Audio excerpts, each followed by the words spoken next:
Good evening, visitors. Welcome to the Australian War Memorial's Last Post ceremony. My name is Joanne Smedley, and joining us today from the Royal Australian Navy is Captain Michael Manfield. We warmly welcome the family of Colonel William Weston Hearne, who are attending this evening's ceremony. We welcome the veterans who have served, those that are still serving, and the families that support them. We acknowledge the members of RSL and Services Clubs Association, RSL Victoria and RSL Queensland who are watching the broadcast of this ceremony across Australia. During this evening's ceremony, wreaths will be laid at the base of the Pool of Reflection by the family of Colonel William Weston Hearne and visitors to the memorial. If you are able, please stand and join in the singing of the national anthem.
The Australian War Memorial was the vision of Charles Bean, Australia's First World War official historian.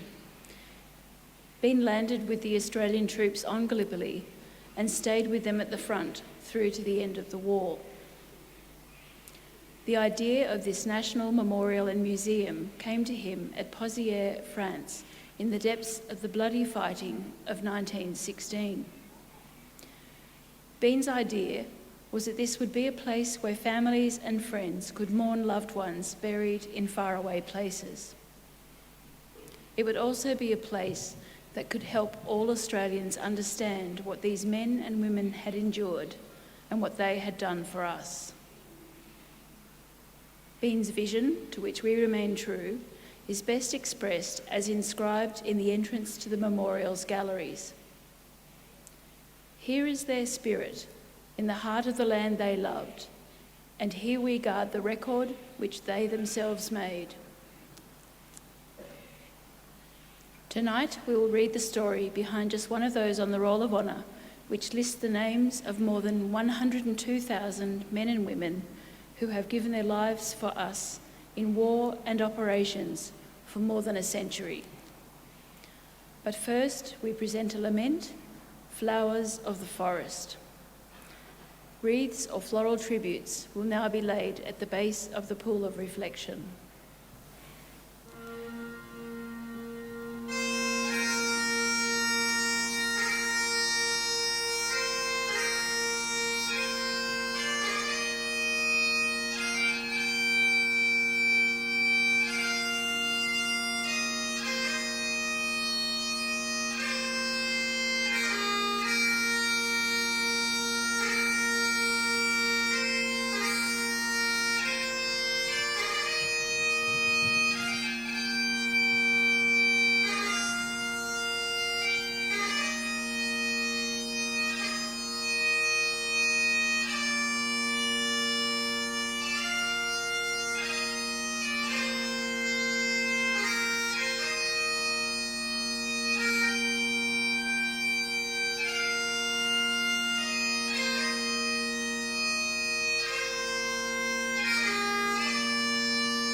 Today we remember and pay tribute to Colonel William Weston Hearne. William Weston Hearne was born on the 17th of February 1871 in Bega, New South Wales, the son of William Goodall Hearne and Amelia Louisa Hearne.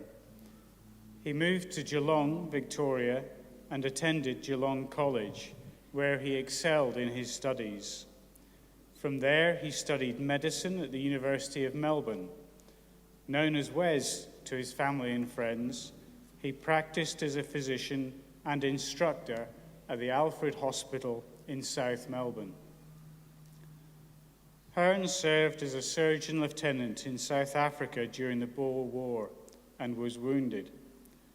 On returning to Melbourne, he married Alice May Grubb in 1904, and the following year the couple had a son, William Beaumont Weston Hearne. In August 1914, immediately after the outbreak of war, Hearne was promoted to the rank of Major in the Australian Imperial Force. He was one of the first medical officers to enlist and sailed from Melbourne on the troop ship Wiltshire in October 1914. Serving with the 2nd Australian Field Ambulance, Hearne undertook training in Egypt before landing in Gallipoli in April 1915. His superior officer later described his service in Gallipoli as painstaking and thorough. In August, he was promoted to Lieutenant Colonel and took over the command of the 3rd Australian Field Ambulance. Hearne was on duty from the landing until early December, when influenza forced him into hospital in Egypt. While he was recovering, Commonwealth forces and their allies withdrew from the Gallipoli Peninsula. Hearne returned to the 2nd Australian Field Ambulance as commanding officer. At the end of March 1916, he arrived in France with his unit and began to move towards the front. Hearne's work as a medical officer earned high praise. He was mentioned in dispatches at least 3 times for his constant and careful attention in establishing and running a main dressing station at Wardencourt in July 1916. He was made a Companion of the Distinguished Service Order. In November 1916, his work in recovering and evacuating wounded soldiers at Gardacorps was acknowledged by the commanding officer of the 5th Division, Major General Talbot Hobbs. For carrying out his work under heavy fire, Hearne was made a Knight of the Italian Order of St. Maurice and St. Lazarus. Hearne did not stint in praise of his men, especially at the Wardencourt dressing station in July 1916. During that engagement, German artillery bombarded the unit with gas shells, but because the unit followed correct gas drill, no casualties were inflicted. Hearne noted that the 2nd Field Ambulance had worked splendidly under a constant shell fire. He described the work of the stretcher bearers as magnificent. His willingness to work alongside his men at the front earned their respect and admiration. In November 1916, Hearne was promoted to the rank of Colonel and became the Assistant Director of Medical Services for the 5th Australian Division. In the second half of 1917, the 5th Australian Division moved to the north of France and across the border to the region around the town of Ypres in Belgium. In late September 1917, British and Commonwealth forces began a campaign to force the Germans out of Flanders. Collectively, the engagements of this campaign are known as the Third Battle of Ypres. In mid-October, Hearne was working at the front line, treating the casualties of the major engagements along Passchendaele Ridge. On the 17th of October, 1917, while on one of his routine visits to a regimental aid post, he was struck by a shell fragment and killed. He was 46 years old. Hearne is buried at the Huts Cemetery in Belgium, alongside nearly 1,100 Commonwealth soldiers. His name appears on the Roll of Honour to my right, among almost 62,000 Australians who died while serving in the First World War. His photograph is displayed today beside the Pool of Reflection. This is but one of the many stories of service and sacrifice told here at the Australian War Memorial. We now remember Colonel William Weston Hearne, who gave his life for us, for our freedoms, and in the hope of a better world.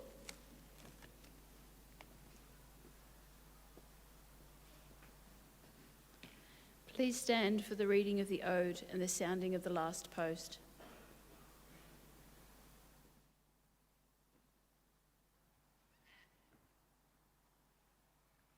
They shall grow not old, as we that are left grow old. Age shall not weary them, nor the years condemn. At the going down of the sun and in the morning, we will remember them. We will remember them.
Lest we forget. Lest we forget.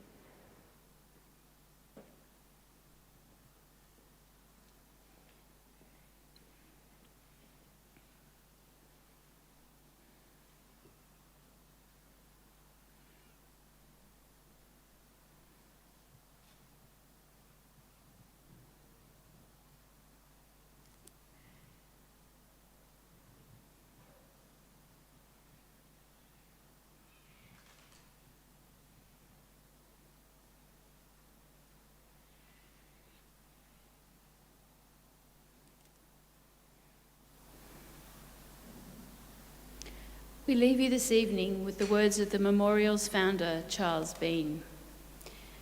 Many a man lying out there at Pozières or in the low scrub at Gallipoli with his poor, tired senses barely working through the fever of his brain has thought in his last moments, well, it's over, but in Australia they will be proud of this. Ladies and gentlemen, that concludes the last post ceremony. We thank you for visiting the Australian War Memorial and wish you all a very good evening.